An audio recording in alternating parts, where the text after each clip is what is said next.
शिवराज सिंह चौहान को मुख्यमंत्री न बनाए जाने के कारण कार्यकर्ता की मौत के बाद आज परिवार के बीच पहुंचकर पूर्व मुख्यमंत्री शिवराज सिंह चौहान ने दी श्रद्धांजलि।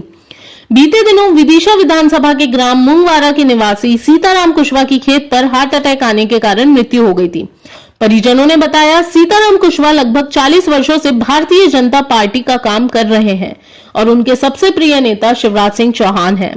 सीताराम कुशवाहा की इच्छा थी कि शिवराज सिंह चौहान को ही मुख्यमंत्री बनाया जाए और जिस समय विधायक दल की बैठक चल रही थी उस समय सीताराम खेत पर अपने मोबाइल में सारी खबर सुन रहे थे। जैसे ही मुख्यमंत्री के नाम की घोषणा डॉक्टर मोहन यादव के रूप में की गई तो मृतक को कुछ ही देर में हार्ट अटैक आ गया और उनकी मौत हो गई।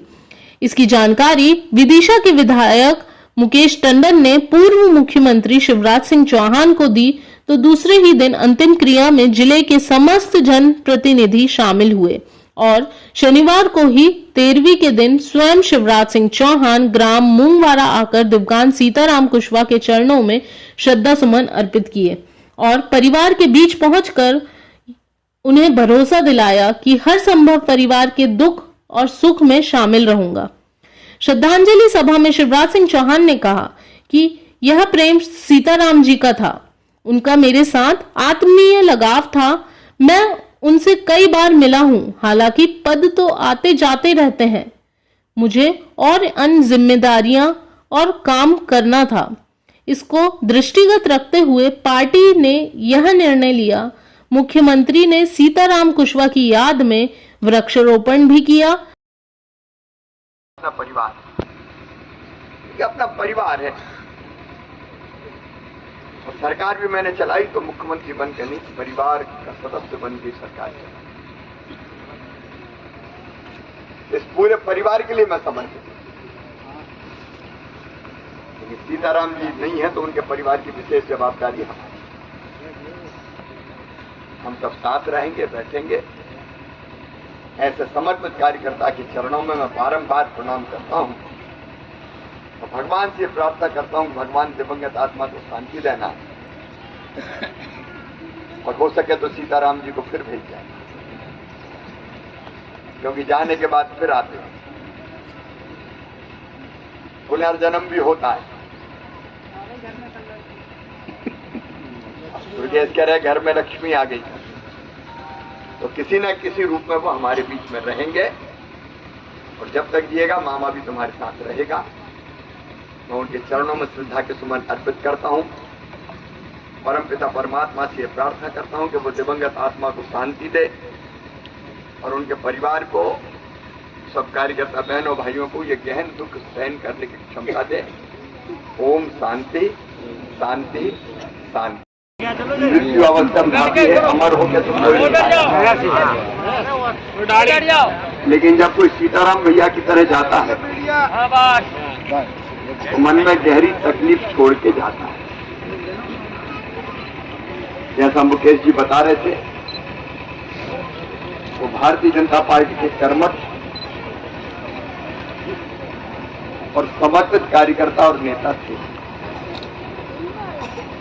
पार्टी को जिताने के लिए वो सदैव जी जान एक करते थे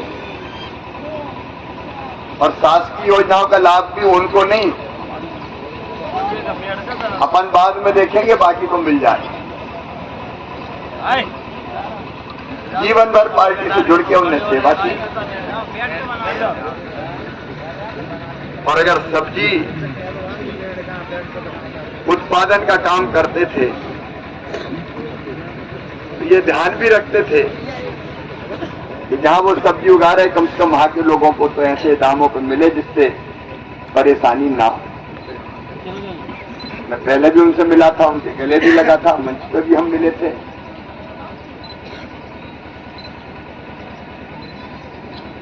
पार्टी जीत गई और ऐतिहासिक सीटें और ऐतिहासिक वोट मिले हम। किसी का ठिकाना नहीं था, लेकिन पार्टी अपने फैसले करती है। अपना परिवार, ये अपना परिवार है। और सरकार भी मैंने चलाई तो मुख्यमंत्री बन के नहीं, परिवार का सदस्य बन के सरकार चलाई। इस पूरे परिवार के लिए मैं समर्पित हूं। लेकिन सीताराम जी नहीं है तो उनके परिवार की विशेष जवाबदारी हमारी। हम सब साथ रहेंगे, बैठेंगे। ऐसे समर्पित कार्यकर्ता के चरणों में मैं बारंबार प्रणाम करता हूं और भगवान से प्रार्थना करता हूं, भगवान दिवंगत आत्मा को शांति देना और हो सके तो सीताराम जी को फिर भेज जाए, क्योंकि जाने के बाद फिर आते हैं, पुनर्जन्म भी होता है। तो जैसे कह रहे घर में लक्ष्मी आ गई, तो किसी न किसी रूप में वो हमारे बीच में रहेंगे और जब तक जिएगा मामा भी तुम्हारे साथ रहेगा। मैं उनके चरणों में श्रद्धा के सुमन अर्पित करता हूं। परमपिता परमात्मा से प्रार्थना करता हूं कि वो दिवंगत आत्मा को शांति दे और उनके परिवार को, सब कार्यकर्ता बहनों भाइयों को ये गहन दुख सहन करने की क्षमता दे। ओम शांति शांति शांति।